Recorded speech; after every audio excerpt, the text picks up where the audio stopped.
Good morning. I want to talk to you today about plays. I made a video about novels, great Russian novels. And now I'm going to talk about one of the plays that I think is one of the greatest of all time. Is The Seagull by Chekhov. Chekhov, Russian playwright, which I read and thought in terms, all kinds of terms, one of the really great plays written in the world. Of course, there's Shakespeare.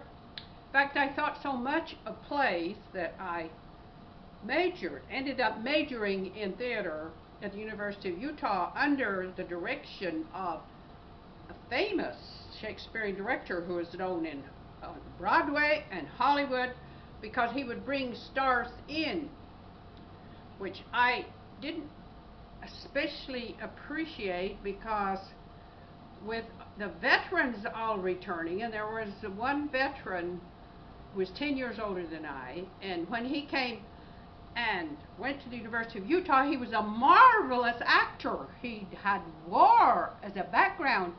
He was just mesmerizing. And every time H.E.D. Redford went on stage, people were enthralled. And I thought, oh, and I had gone to college after skipping a grade because I was younger than hardly anybody.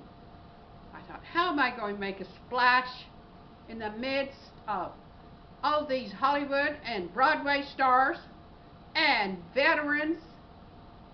In fact, the best writer that I encountered at the university in my classes was 10 years older, a war veteran. He got published every single month. In fact, he soon took over the paper because he was so skilled at doing layout and putting out a paper. And then he got published every month in the student literary magazine. And pretty soon he and the professor who sponsored it were like. And I had an encounter with this guy. And I thought to myself, oh, he is so smart. He's read everything. I remember he told me that I couldn't call myself a reader unless I read Marcel Proust's Remembrance of Things Past. So I immediately went and got, how many volumes, I can't remember right now, and read it so I would be able to discuss Marcel Proust with him. But at the same time, with my old suspicions from childhood, I suspected him of having, well, that's what you always ran into, especially in the theater department, was somebody gay who was pretending to be. And in fact, one of my plays, which I'm going to tell you about, that Doc and my partner and I did improv style, was about my discussing with my mother the fact that I thought my dad, and the dad of five sisters, was gay. And I kept a secret for 50 years. In those days, you did not talk about such. Or if you did, it was dangerous. And my mother ordered me to keep quiet again and not to be telling anybody anything like that. I said, Mother, I'm tired of keeping this secret. I've kept it for 50 years. I've already started telling it. You can't stop me. And this resulted in the play. And it also resulted in my memoir, also called Daughters of the Shadow Man. The Shadow Man being the man who lived and also had wife, children, and I just happened to run into it. Now there were children that I knew that I didn't think would ever run into anything like that. And so they would never know. They would be innocent. They wouldn't even know that this had happened. And none of my sisters did. And they weren't happy with me when I told them. Did they want a gay dad? No, they did not want one at the time. And so I had plenty of drama in my life to intrigue anybody who loves drama. Drama.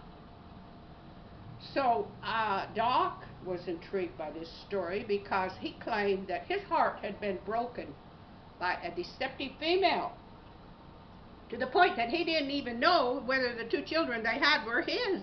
He had serious doubts, and I could see why when he told me how their conception came about.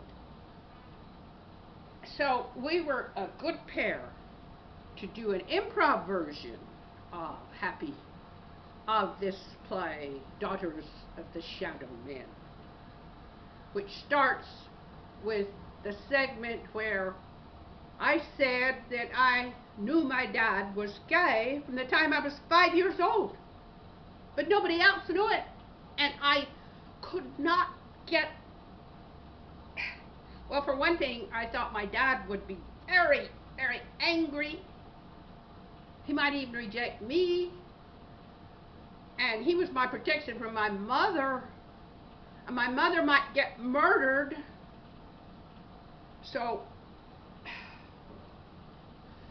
and as a result too, in my life, I had other topics that were very dramatic, I thought would only lend themselves to plays.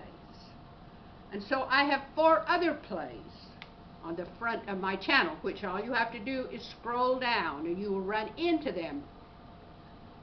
And Doc was exceptionally good at reading from a script. It was amazing. He, even when drinking, but he showed his intelligence and made me sad all over again to think that he had let what he called a broken heart wrenched all to pieces. I said, Doc, we've all had our hearts broken. We get over it. We go on. We don't drink ourselves to death. And it took him quite a long while to drink himself to death. He was 77 when he finally popped up with cirrhosis, and then he was gone in 4 or 5 days. That's my partner previously. I'm trying to get another partner, but not one that drinks. No, no. I would not be able to take it. So, anyway, I am a playwright with lots of drama that I lived through in my life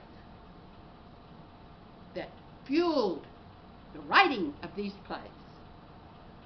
So, I urge you to check them out. Are they perfect? Of course they're not perfect. We were experimenting. I think I was too fat, and I was this, and I was that, and he was too drunk, and but there still might be something there to intrigue you of major themes that create great drama, even tragic.